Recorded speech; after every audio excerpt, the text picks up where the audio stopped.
1 2 3 hello guys, আমাদের সামনে আমাদেরই প্রিয় স্যার, আমাদের গুণীমানী স্যার, বাংলাদেশ টপ পরিচালক মুনতাজুর রহমান আকবর স্যারের মুখের থেকে গান শুনতে পাওয়া যায় আমার অডিয়েন্স।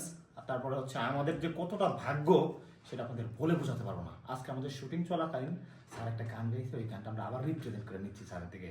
আমরাও শুনবো, আপনারাও শুনেন।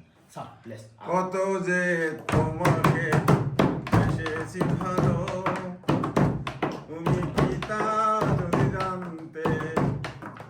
কত যে তোমার বেসেছি ভালো, তুমি কি তা যদি জানতে। এই হৃদয় ছিঁড়ে যদি দেখানো যেত, তুমি কি আমার সেই জানতে। যদি জানতে কত যে তোমাকে বেসেছি ভালো। ধন্যবাদ, ধন্যবাদ সকলকে।